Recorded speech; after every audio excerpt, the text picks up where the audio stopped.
Gracias. Hoy nos perdimos el primer ejemplo. Ya, ahora sí, entonces. El límite cuando x tiende a 1 de esta cosa, utilizando cierto como hint, aquí vamos a bajar hint, o como torpedo, esta propiedad. Y entonces tenemos 1 menos x menos esta cosa. ¿Cierto? Bueno, esta cosa sabemos que la vamos a escribir de esta forma.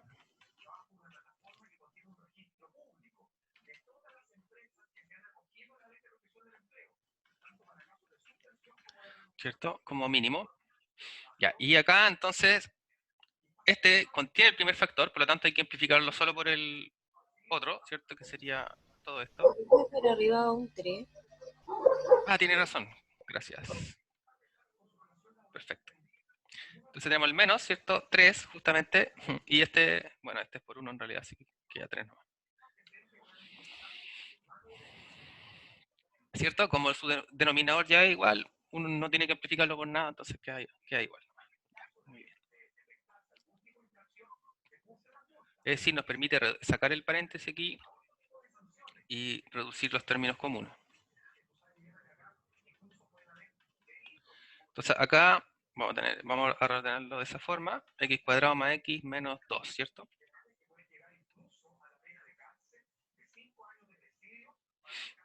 Ya, entonces esta de acá nos va a permitir factorizar. Entonces buscamos dos números que multiplicados me den menos 2, que la suma o diferencia me dé 1. Entonces aquí claramente vamos a tener lo que queremos, ¿cierto? X más 2, x menos 1. ¿Sí? Claro, 2 por menos 1 es menos 2 y la diferencia de ellos es 1. ¿Ya? Pero nos damos cuenta que nuestro término del denominador es el inverso, ¿cierto? Multiplicativo. Entonces lo que uno hace aquí es factorizar por menos 1. ¿Ya? Entonces ese factorizar por menos 1, vamos a colocarlo por aquí como una nubecita. Quiere decir que x menos 1 es igual si yo lo factorizo por un menos. Me va a quedar al revés, ¿cierto? 1 menos x. Entonces esto lo vamos a escribir como 1 menos x y ese menos lo vamos a pasar hacia adelante, hacia acá adelante. Entonces nos va a quedar menos, ¿cierto? X más 2, 1 menos x, 1 menos x y lo que tenemos. Ya, si esto lo escribo al revés, recordemos porque son equivalentes, no más. Entonces ahora podemos simplificar, ¿cierto? Y entonces nos va a quedar la fracción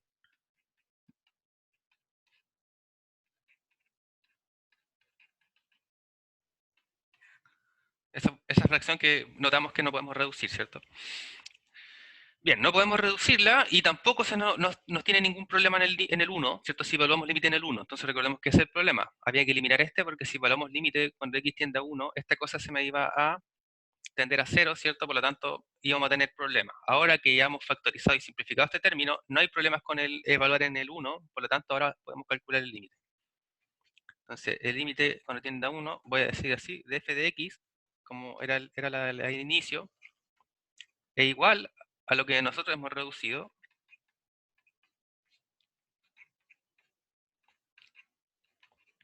Voy a colocar todo esto en paréntesis para no confundir. Entonces, el menos puede pasar hacia afuera como constante, ¿cierto? Porque es un menos 1 que multiplica todo. Entonces, esto es igual al menos el límite cuando x tiende a 1 de x más 2, x cuadrado más x más 1. El menos está afuera, ¿cierto? Entonces me queda menos. Y ahora evaluamos el límite. Si evaluamos en 1, entonces nos queda 3. Y abajo también, ¿no? Es decir, esta cosa es menos 1.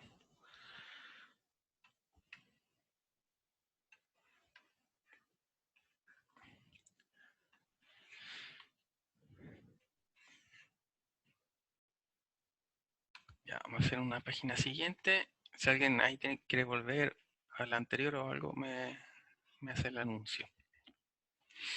Entonces habíamos colocado otros más, ¿cierto?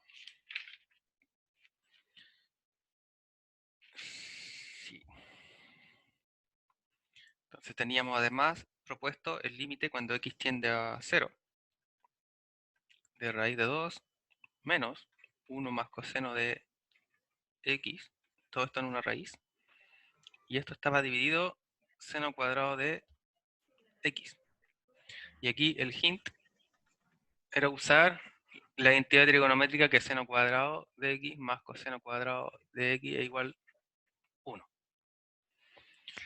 Ya, ese era el hint que íbamos a utilizar. Entonces, nuevamente vamos a empezar trabajando algebraicamente solo la función, y cuando la reducimos lo suficiente, ahí vamos a aplicarle el límite de nuevo. Ya, ya entonces tenemos, o trabajando algebraicamente, y entonces recordemos ahí también que a veces yo no lo escribo por ahorrar un poco de tiempo, voy a tratar de hacerlo para que se acostumbren a tratar de ir explicando también cuando ustedes van avanzando en su ejercicio.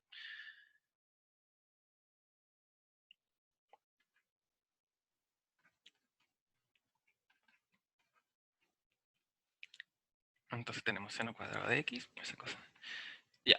Entonces, si queremos reducir esto algebraicamente, la raíz nos molesta, entonces el viejo truco, ¿cierto? Si hay raíz aquí que nos están molestando y hay una resta, nos aprovechamos de multiplicar por el inverso, o sea, perdón, por el conjugado de ellos para aprovechar suma por su diferencia, ¿cierto? Entonces vamos a multiplicar por el conjugado del numerador.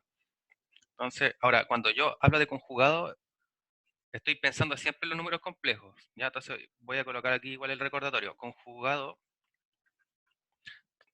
de z. Entonces, si z es algo de la forma a más bi, ¿cuál sería el conjugado? A menos bi. Entonces, cuando hablamos de conjugado, en realidad es por cambiar el signo que está entre ellos nomás. ¿Ya? Entonces vamos a multiplicar por la misma cosa, pero con suma. Pero en numerador y denominador, ¿cierto? Porque en el fondo lo que significa es que estamos amplificando por 1, así que no estamos haciendo cambiar nada de esto. Ya. Entonces, igual, voy a seguir hacia abajito. Ya, igual.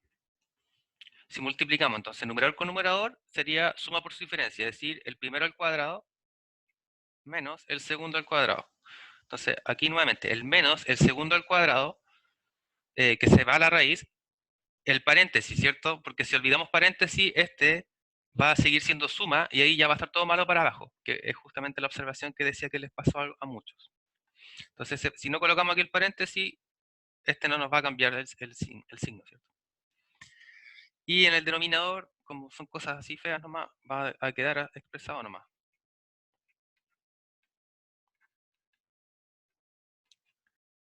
Más y todo esto, ¿cierto?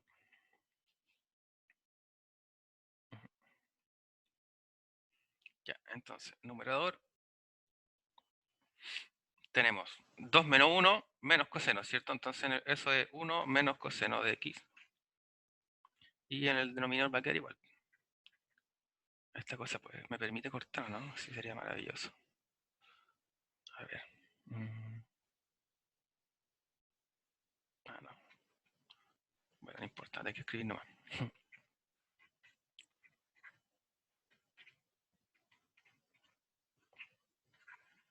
Ya, lo de abajo queda igual, lo de arriba, ¿cierto? Aplicamos aquí la distributividad. Y Pero en bueno. esa pantalla, en ese cuadro que le Ah, salió, ahí sí, gracias. está para añadir a la página actual.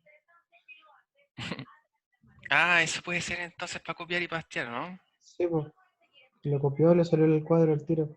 A ver, tienes razón. Ahí, ¿Y dónde quedó ahora? ya, Ah, ya, ahí está. Ya, creo que voy a experimentar con eso cuando no estemos en clase un día entonces, para no... ya.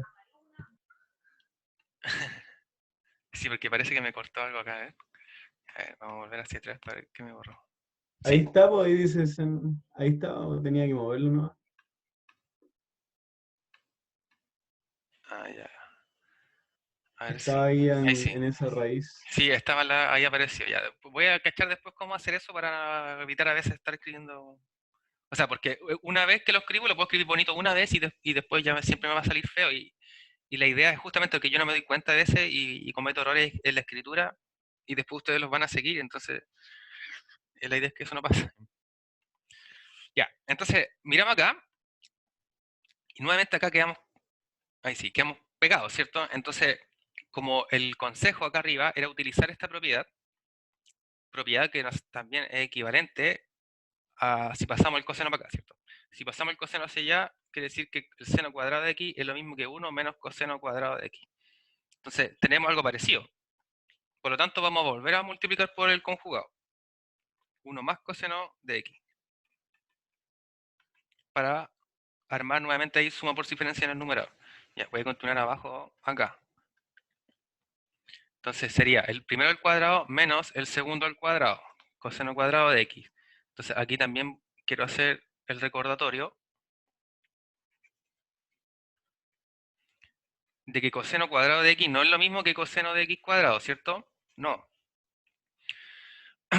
Entonces, coseno cuadrado de x, ¿qué es? Es coseno de x, ¿cierto? Que es lo mismo que coseno de x, todo esto al cuadrado. En cambio, esto, voy a colocar con un otro color mejor. En cambio, esto es coseno, y es el valor el que está evaluado en el coseno, el que está al cuadrado. ¿Ya? Entonces, para no confundir, por eso que el uso de paréntesis es importante, y el cuadrado de aquí se coloca acá y no después del x. ¿Ya? Esto quiere decir que el coseno es el que está al cuadrado y no el valor. Y en el Profe, denominador, ¿sí? y ahí en el denominador podría igual haberlo colocado como una suma por su diferencia, ¿no? Que el seno al cuadrado de x igual a uno menos coseno cuadrado. Y eso sería uno más coseno de x por uno Ah, menos coseno de x. este Sí, reescribirlo como la de arriba. claro. Y ahí se van los valores, Ajá. porque queda como uno más coseno de x. Y ahí sería 2 y 2 por 2 raíz de Claro. 2.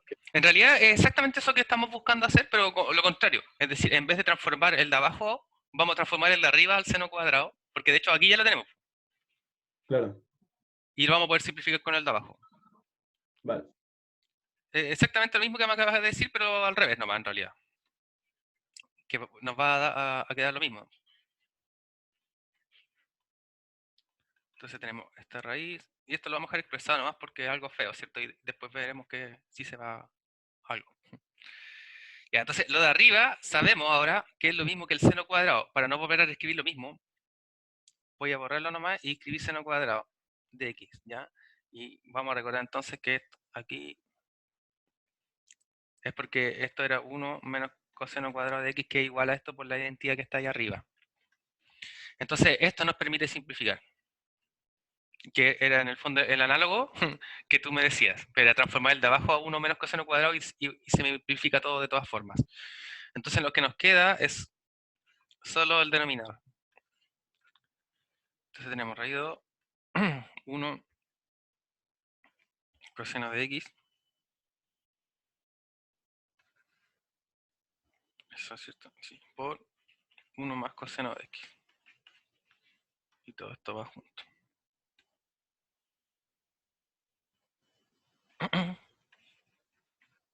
Ya, entonces ahora sabemos nuestra función como quería reducida, evaluamos el límite. Entonces teníamos el límite cuando x tiende a 0 de nuestra función de allá arriba, que nosotros sabemos que la podemos reescribir como esta cosa que obtuvimos, ¿cierto? Que era raíz de 2, este será 1 más coseno de x, todo esto en una raíz, por 1 más coseno de x, ¿cierto? Ahí sí. Ya, entonces vemos qué pasa con los ceros. Si evaluamos en 0, no hay problema, ¿ya? Porque recordemos que el coseno evaluado en 0 es 1, ¿cierto? Por eso nos recordamos del gráfico nomás. Entonces, el coseno de 0 es 1, por lo tanto podemos aquí evaluar sin mayor problema. Entonces, si evaluamos, vamos a tener raíz de 2 más.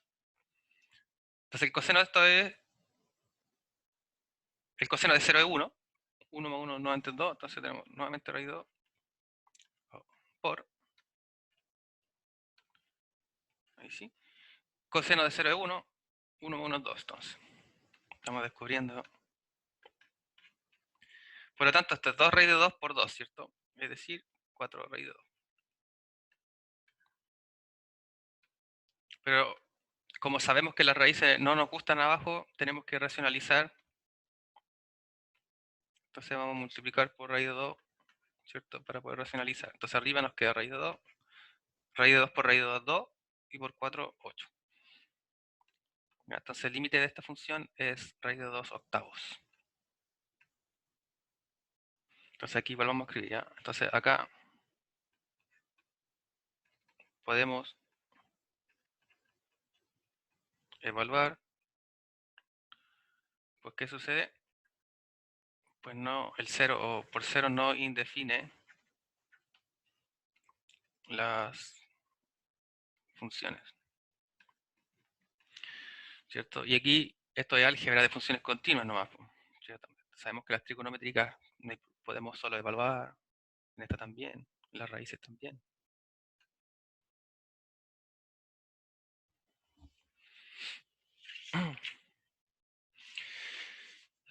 Ya, esa era una. Y la otra que había quedado pendiente era una por partes. Entonces, para la por partes, vamos a hacer uso de lo que les decía que vimos en clase, que no alcanzamos a detallar más, ya que lo vimos muy rápido, que era que el límite cuando x tiende a 0 de seno de x sobre x era igual a 1. Ya, eso lo vimos en una de las últimas clases de límite, la tercera clase de límites, pero lo vimos justo al término de la clase. Entonces, no sé si quedó más o menos claro o por qué sucedía esto. Entonces, recordemos que lo que uno usaba aquí era una identidad trigonométrica que nos decía que x está entre seno de x y la tangente de x. Entonces, si dividíamos, bueno, en el fondo si comparamos solo estos dos de acá,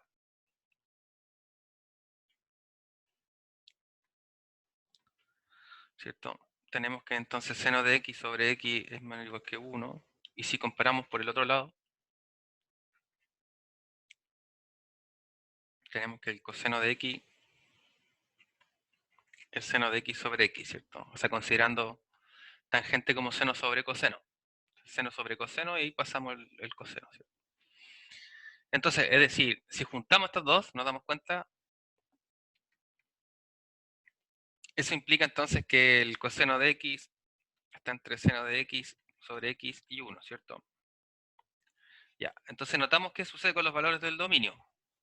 Entonces, vamos a decir como caso 1, o algo así. ¿Qué sucede si el x está entre 0 y pi medio? Que serían los primeros cuadrantes, ¿cierto? Donde todas las cosas son bonitas. Y después vemos qué pasa al otro lado, a los negativos, y ahí ya lo podemos extender para todos. Recordemos que el dominio de estas funciones siempre era entre menos pi medio y pi medios. Entonces lo vamos a separar aquí en el 0 por este 0 de acá, ¿cierto? Que sabemos que no indefine esta cosa. Ya, si todo esto es positivo, entonces aquí tenemos directo a la función. Es decir, lo de arriba sucede. Ya, es decir, esta cosa pasa. Por otro lado, si tenemos que esto está entre menos pi medio y 0,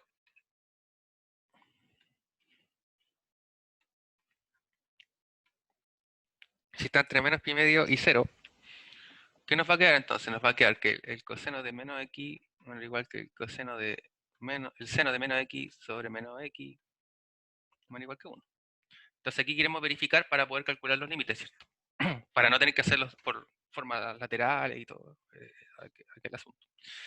Entonces nos apoyamos sabiendo o recordando que la función coseno de x y la función seno de x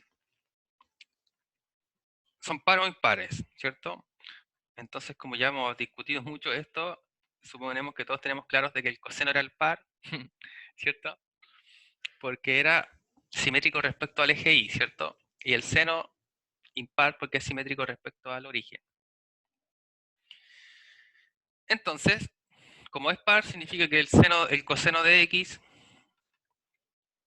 es igual al coseno de menos x, mientras que el seno, como es impar, significa que el coseno de menos x es igual a menos el seno de x. Entonces, usamos esto acá arriba. Entonces, usando la paridad de las funciones, ¿cierto? Que están aquí, de las funciones que están intrometidas. Entonces nos quedaría que el coseno de menos x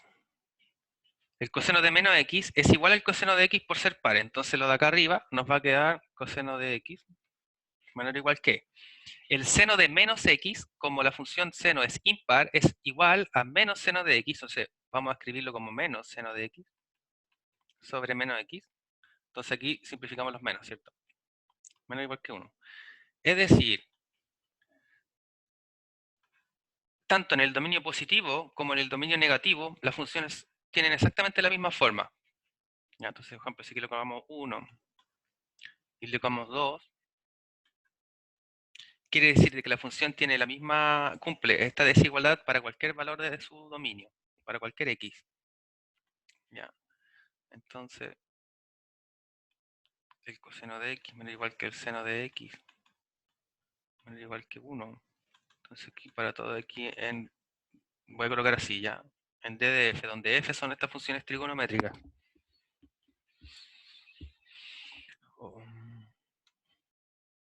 ¿Qué otra forma, cierto? Era menos pi medio.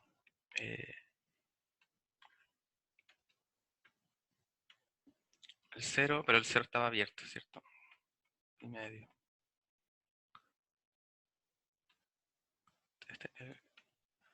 Perdón por esto, pero era este cerrado. Y la acá también. Ujú.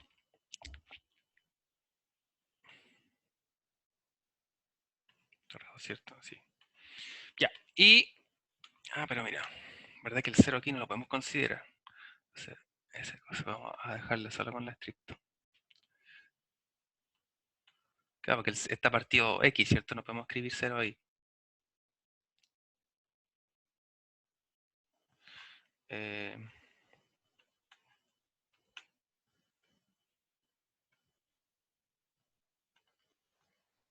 Entonces, si es todo estricto, va a ser todo abierto, hermano.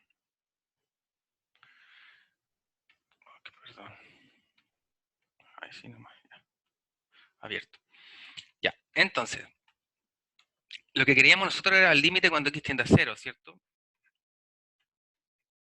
Pero seguimos sin poder calcularlo de esta función. Pero sí lo vamos a poder determinar a través del teorema del acotamiento, o el teorema del sándwich, ¿cierto? Bueno, muy bien. Teorema del sándwich. Es decir, si determinamos que el límite de coseno de x y el límite de 1 son iguales, entonces el límite de nuestra función no le queda otra opción. Entonces, el límite de coseno, ya lo hicimos en un ejercicio anterior, esta función era continua, por lo tanto era evaluar esto nomás, ¿cierto? Es decir, era coseno de 0. Y el coseno de 0 sabemos que era 1. Por otro lado, el límite cuando x tiende a 0 de 1, como 1 es constante, es la constante, 1. Entonces, por el teorema del acotamiento, no le queda otra opción, ¿cierto? Entonces voy a ver así. Por lo tanto, el límite cuando x tiende a 1 de seno de x sobre x es 1. Entonces aquí por teo de acotamiento, o sándwich, o no sé qué otro nombre fue que le colocamos. De compresión, creo que es en el texto. ¿Ya? Entonces esta es una de las que vamos a utilizar como cultura general. Es decir, cada vez que a usted le toque algo que pueda desprender mediante álgebra de límites en que uno de esos es seno de x sobre x y... esta cosa, perdón, aquí es 0. Es 0, entonces esto, pum, inmediatamente es 1. Ya es como asumido, digamos, un valor conocido. Como decimos, cultura general, etc. Ya, entonces, ahora haciendo uso de esta propiedad, vamos a hacer el ejemplo que nos faltaba. Ya, entonces el ejemplo que nos faltaba era una función por partes. Entonces tenemos f de x y que tenía dos valores.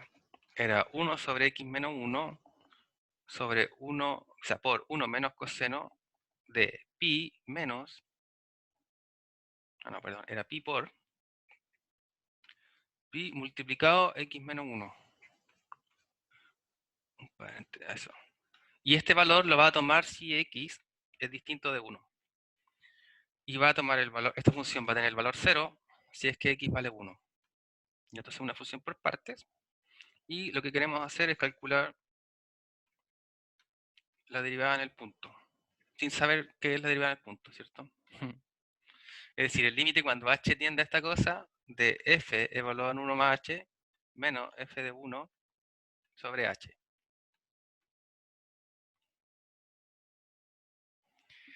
Ya, entonces lo primero que tenemos que hacer es evaluar la función en 1 más h y en 1. Ahora, evaluar la función en el 1 es fome, ¿cierto? Porque dice acá que si el x vale 1, que es esto, la función vale 0. Ya, entonces este estaría como fome en el fondo, porque este de aquí vale 0, ¿cierto? Ya, y la de acá habría que evaluarla en 1 más h, es decir, habría que cambiar todo lo x de acá por 1 más h nomás. Entonces, acá notamos, si cambiamos esto por 1 más h, ojo con el menos, ya, y para no restar de forma equivocada y todo eso. Ya, entonces, tenemos el límite, cuando h tiende a 0, de toda esta función, que sería eso, ¿cierto? Entonces, como yo les decía, vamos a separarlo de esta forma para que quede más cómodo nomás. Decir esto multiplicado 1 sobre h. Entonces, para evaluar primero la función. Y entonces tenemos el límite cuando h tiende a 0 de la función evaluada en esto. Sería 1 sobre nuestro x ahora vale 1 más h, ¿cierto? Entonces sería 1 más h menos 1. 1 menos coseno de pi por 1 más h menos 1. Sí, este es el más grande, ¿cierto? Eso. Ahora, y esto multiplicado, perdón, 1 sobre h, ¿cierto? Eso me faltó, el de aquí. Ya, entonces aquí vemos qué cosas se nos van y todo eso, ¿cierto? Entonces lo 1, 1 menos 1, ese sí no hay problema.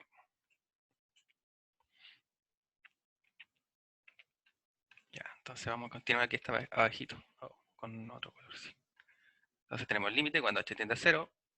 Entonces, ¿qué nos quedó? 1 sobre h, y acá hay otro 1 sobre h, entonces lo podemos juntar. Y aquí nos quedó 1 menos coseno de h nomás, entonces nos quedó pi h, ¿cierto? Pi h, paréntesis, y el último paréntesis. Ya. Profe, ahí usted introdujo nomás el pi adentro del paréntesis, en el coseno. Acá sí, claro, porque nos queda pi por h, Ahí. Sí. ¿cierto? Pi por h. Si le colocamos aquí otro paréntesis sería lo mismo de todas formas. Ya, entonces esto lo podemos reescribir en el fondo como este numerador y este denominador, ¿cierto? Que sería lo mismo. Por lo tanto, vamos a acudir esta cosa acá fea, porque cuando quiere decir fea es que no nos permite hacer mucho. Entonces, como sabemos ya de que la propiedad de coseno cuadrado más seno cuadrado igual a 1, vamos a reutilizar lo mismo que hicimos antes, es decir, vamos a multiplicar por el conjugado de esto para elevarlo al cuadrado y irnos a la otra función. Porque ¿cuál es el problema del h? Bueno, una de eliminar esta cosa y es que no nos haga cero todo, porque por ejemplo aquí ¿qué nos pasaría? Si evaluamos h en 0, nos quedaría coseno de 0 que es 1, y 1 menos 1 es 0, y abajo también nos quedaría 0, 0 partido 0. Entonces no podemos llegar y evaluar. Entonces vamos a multiplicar por el conjugado de esta cosa. Entonces aquí vamos a multiplicar por el conjugado de esta cosa, que sería 1 más el coseno de pi h.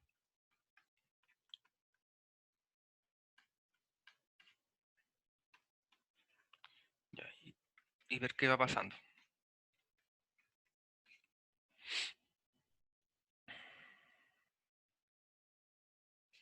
Y entonces si multiplicamos este por su conjugado, nos quedaría el primero al cuadrado menos el segundo al cuadrado, ¿cierto? Y en el denominador quería toda esta cosa nomás. Es decir, h cuadrado por 1 más coseno de pi h.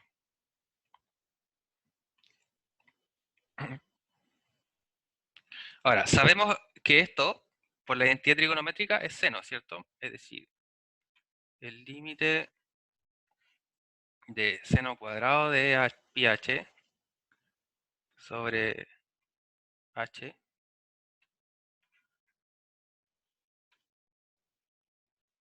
y nos queda aquí 1 más coseno de pi h.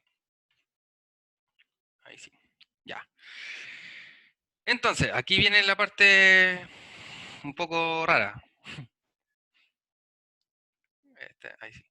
¿Por qué un poco rara? Porque si queremos utilizar la identidad que hemos visto en delante, recordemos que era que el seno cuadrado de x sobre x, el límite de esta cosa, ¿cierto? Cuando x tiende a 0, era 1. Si miramos, nuestro x acá haría el pi h, ¿cierto?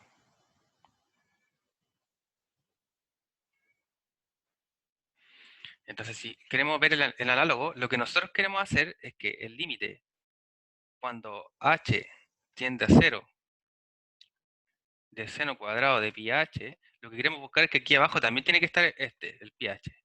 Y acá también, ¿cierto? Para que esta cosa sea 1. Eso es lo que queremos hacer. Ahora, pH, si pH tiende a... Si H nomás tiende a 0, pH también tiende a 0. Entonces esto no es problema. El problema es que acá nos falta un pi, ¿cierto? Ah, perdón, y esto es cuadrado. Acá nos falta ese pi que está molestando aquí. Ujú. Ahí podríamos multiplicar por pi sobre pi. Claro. Entonces ese, cuando multiplicar por 1, que sería multiplicar por pi sobre pi. Entonces así vamos a poder ingresar un pi abajo y el otro pi va a quedar en el numerador. Y como pi es una constante, la vamos a poder dejar aquí afuera. Entonces justamente aplicando eso, acá vamos a continuar. Entonces vamos a multiplicar por pi sobre pi. Entonces vamos a dejar un pi afuera. Entonces nos va a quedar aquí el límite, esta cosa, seno de pi h. Entonces abajo, como estaba el h cuadrado, lo que vamos a dejar igual, pi h cuadrado. Y vamos a escribirlo como un producto el segundo, ya, que sería 1 más coseno de pi h. Eso. Ahí me faltó el último paréntesis. Profe, una consulta, ¿por qué pi cuadrado pasó afuera? Y no solamente pi. ¿Acá? Ah, porque, mira, recordemos, esto era lo que teníamos. Entonces, lo que queremos hacer nosotros es meterle aquí un pi cuadrado para poder asociar con el h. Entonces, si yo le meto un pi cuadrado abajo, tengo que meterle uno arriba. Que en otras Ah, palabras, tiene que ser pi cuadrado entonces, no sí, necesariamente pi exacto. solo. En el fondo lo que estamos haciendo es esto, mira, estamos multiplicando por pi cuadrado nomás. Entonces, este se asocia con el h y el de acá, Ah, como es constante, va a pasar hacia afuera. ya, ok. Ese es el paso. Y aquí lo escogimos el cuadrado solo para poder asociar ambos. Sí, esa era la única cosa que pasó ahí.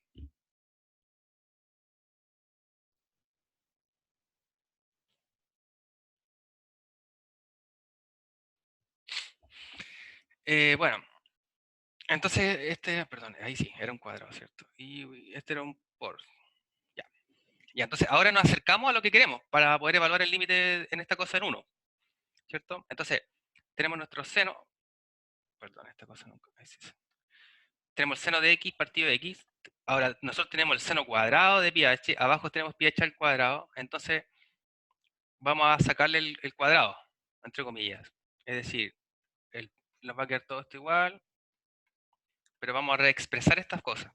Vamos a expresarla como el seno de pi h sobre pi h y todo esto al cuadrado, ¿cierto? Porque como ambos están elevados al cuadrado, podemos sacar el cuadrado. Y la segunda fracción queda igual también. Entonces, esto, ¿cierto? Reescribimos. Ahora, reescribir eso, estamos utilizando propiedades de fracciones nomás, ¿cierto? Que, por ejemplo, si a está elevado a n y b está elevado a n, esto es lo mismo que a sobre b, todo esto elevado a n, ¿cierto? Eso es lo que ocupamos acá. Como este está al cuadrado, está todo al cuadrado nomás. Y esto ya lo conocemos. Y para eso hicimos todo este show. Para poder evaluar este límite, que ese es el que sí conocemos. Entonces, ahora, ¿cómo reescribimos esta cosa usando álgebra de límites? Separamos como productos, ¿cierto? Entonces nos va a quedar el pi cuadrado solo, nos va a quedar el límite cuando h tiende a 0 de la primera cosa, y que sabemos también de que qué sucedía si estaba elevado al cuadrado, lo mismo que me dijiste tú de la raíz. Es decir, yo puedo sacar acá toda la función, como pi h cuadrado, toda esta cosa, por, y como el álgebra de límites nos decía que el límite de un producto era el producto de los límites, ¿cierto? Entonces esto va a ser el límite de h cuando tiende a 0, de la segunda también, como producto de pi h. Ya. Entonces, ahora esta cosa la sabemos. Esta ya la vimos, que era 1, ¿cierto? Estamos considerando x igual a pi h nada más. Entonces nos queda pi cuadrado por 1 por, y si evaluamos h acá, el coseno de 0 es 1, 1 es un medio, ¿cierto? Por lo tanto, el límite de esta cosa es pi medio, pi cuadrado medios. Entonces aquí nuevamente recordando que aquí nos queda coseno de 0, ¿cierto? Coseno de 0 es 1, entonces nos queda 1 sobre 1 más 1. Generalmente las trigonométricas son las más enredadas porque hay que utilizar propiedades ahí un poco raras de vez en cuando. De funciones acotadas, que habíamos visto algo de funciones acotadas, ¿cierto? ¿O no? Les mencioné, creo nomás, que una función era acotada si existía algo, un límite que había arriba nomás, ¿cierto? En el fondo se parece mucho cuando las cosas son crecientes. Ámbar, yo creo que sí. Ahora, pregunta si van a entrar ejercicios con seno y coseno. Yo creo que pueden ser. Es difícil que entren otras funciones todavía, pero las trigonometrías generalmente, al menos en derivada y posterior a esto, se van a utilizar harto. Entonces, si ahora estoy haciendo ejemplos, porque me parece que son a veces los más difíciles para empezar a hacer, por eso que nos vayamos acostumbrando a utilizar estas funciones trigonométricas. Ya, recuerden nuevamente de que si hay vacíos por ahí de teoría de trigonometría, les recomendamos estudiar del apunte de precálculo del profesor Daniel Jiménez, que está en el Classroom. No está en la parte de la bibliografía, está en los mensajes de ahí, solamente en el tablón, ya que hayamos juntado. Igual creo que voy a reagruparlo con los otros textos, ¿ya? Pero ahí están demostradas todas las propiedades. De hecho, las identidades trigonométricas, que si no me equivoco eran 37, están propuestas en el libro y están todas demostradas también ahí en el caso de que ustedes les queden dudas. Obviamente uno nunca utiliza las 37, ¿cierto? Hay unas más famosas que otras. Ya. Entonces, vamos a recordar aquí una cosa, entonces, como observación. Diríamos que F está acotada superiormente o inferiormente, ¿cierto? Si es que existe un valor real mayor que 0, tal que la función, para cualquier valor, sea menor que esta cosa. Entonces, para todo x en el dominio de f. ¿Qué quiere decir esta definición? Que una función va a estar acotada superiormente si es que existe un número que es más grande que esta función para cualquiera de los puntos de la función. En otras palabras, quiere decir que si existe un valor tal que la imagen de cualquier elemento es menor, la función es acotada. En el fondo que hay una piedra, ¿cierto?, que está más arriba que la función, por decirlo de alguna forma. Si lo queremos ver gráficamente, si nuestra función, ¿cierto?, va así, quiere decir que si llega hasta aquí nomás esta función, que existe un punto acá un poquito más adelante, tal que este punto es mayor que la función evaluada en el valor, digamos, más grande de su dominio. Y lo mismo si es al revés, ¿cierto? Si hay un valor más pequeño que la función, entonces sería acotada inferiormente. ¿Ya? Voy a revisar nuevamente las preguntas. Ah, ya, gracias a quienes que colocan ahí sus nombres. Son como los valores absolutos, ¿no? Que esté El- acotada. Claro, por ejemplo, de hecho, un valor absoluto está acotado tanto inferior como superiormente, ¿cierto? Porque ahí habría un número positivo y un número negativo, digamos. Entonces, por ejemplo, una cosa, la que hemos visto nosotros es la del seno, ¿cierto? Porque el valor absoluto del seno sabemos que es menor o igual que 1. Lo que quiere decir en el fondo es que si vemos el gráfico de esta función, ¿cierto? Que era así, los valores más grandes siempre van a estar entre el 1 y el menos 1, ¿cierto? Porque si el recorrido, que recordemos que lo vemos en el eje Y, a lo máximo valor que va a obtener es el 1 y el mínimo valor que va a obtener el menos 1. Entonces, la función evaluada, y es decir, la imagen de esta cosa, no va a ser más grande que 1. Entonces, ¿cuál sería ¿existe un m? Sí, pues existe un m igual a 2, igual a 3, igual a 4, igual a 5, igual a cualquiera de los que están aquí arriba, tal es que ese número siempre va a ser más grande que la función evaluada en todos los puntos del dominio, porque los valores del dominio, ¿cierto?, me van a reflejar solo al 1 como máximo. Y esta función de la misma forma es acotada inferiormente, porque no hay, o digamos, podemos encontrar cualquier valor tal que hacia abajo, ¿cierto?, no sea menor que menos 1. Entonces, justamente estas valores trigonométricas son como los casos más repetidos, pero también más claros de verlo, al menos mediante su gráfico. Y entonces, ¿para qué quería considerar este? Justamente para un ejemplo del límite, aplicando propiedades de funciones para ver que a veces no es necesario hacer tanto cálculo, perdón, y lo podemos reducir solo teóricamente. Entonces, consideremos ahora el límite cuando x tiende a infinito de la siguiente función: 1 menos el seno de x cuadrado menos, más 2x menos 1 sobre x más 3. Y todo esto sobre x.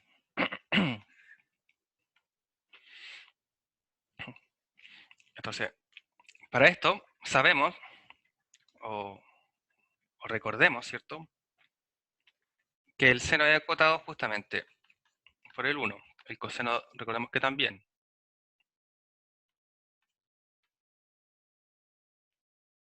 En el fondo es que estas cosas, ¿cierto?, están acotados por el círculo unitario, ¿cierto? Por eso que el seno y el coseno están acotados por el 1, o su valor absoluto. Entonces, la función seno es acotada. Entonces, si la función seno es acotada, 1 menos el seno de cualquier cosa también va a ser acotada. Claro, porque es cosa de que restemos, si a estos dos valores, ¿cierto?, los multiplicamos por menos 1, luego restamos 1 y sigue siendo acotada para algún valor real positivo. Entonces, o en otras palabras, que sea acotada quiere decir que el límite, ¿cierto?, cuando esta cosa tiende a infinito de la función es distinto de infinito. Ya, si eso pasa también es otra forma de ver que la función es acotada, porque si no tiende a ser infinito es porque en algún momento tiene un punto, ¿cierto?, en el cual se detiene, digamos, esta función. Entonces, para cualquier valor más grande que ese,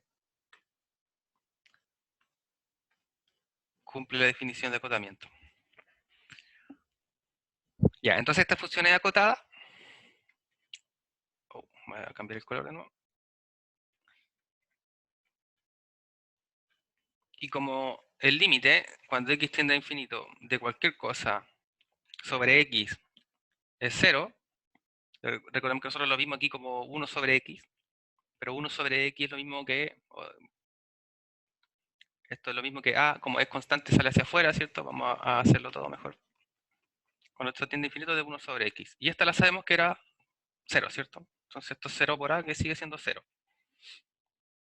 Ahora recordemos que esta cosa era 0 porque si x tiende al infinito, significa que 1 yo lo estoy dividiendo en algo muy, muy grande cada vez, más grande. Por lo tanto, esto siempre tiende a ser 0.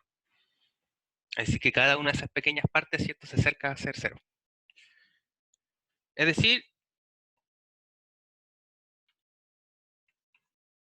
nuestra función, que no me acuerdo si le colocamos f o algo así. Entonces, así, el límite cuando x tiende a infinito, voy a colocarle f mayúscula a la de arriba, la podemos dividir en el producto de estas dos cosas.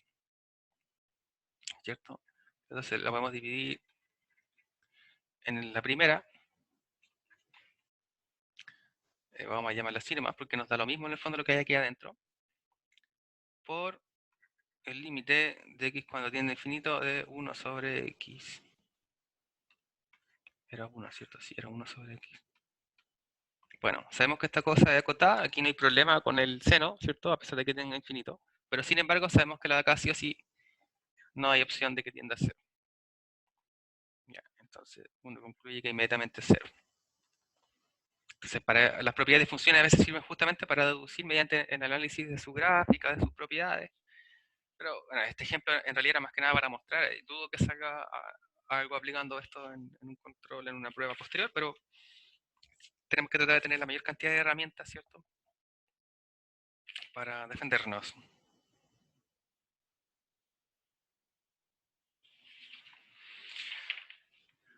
Ya, de otros tipos de límites, a ver, habíamos hecho con raíces, habíamos hecho de fracciones, habíamos hecho por definición.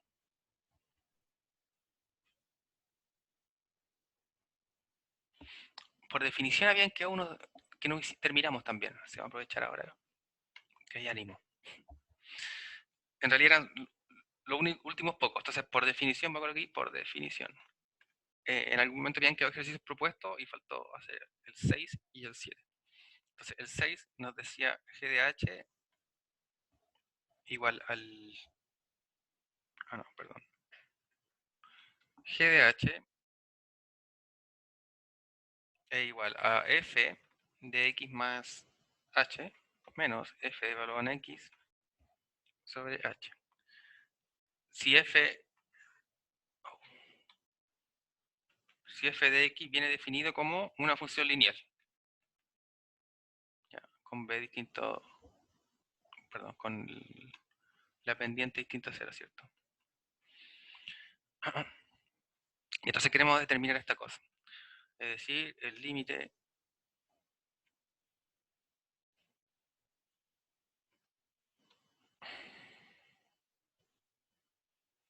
cuando h tiende a 0 de g de h. Ya, eso es lo que queremos calcular. Entonces con otro color aquí. Ya, vamos a ver qué pasa entonces. Entonces tenemos el límite cuando h tiende a 0 de g de h, ¿cierto? ¿Qué sería? Sería el límite cuando esta cosa tiende a 0 de f de x más h menos f de x sobre h.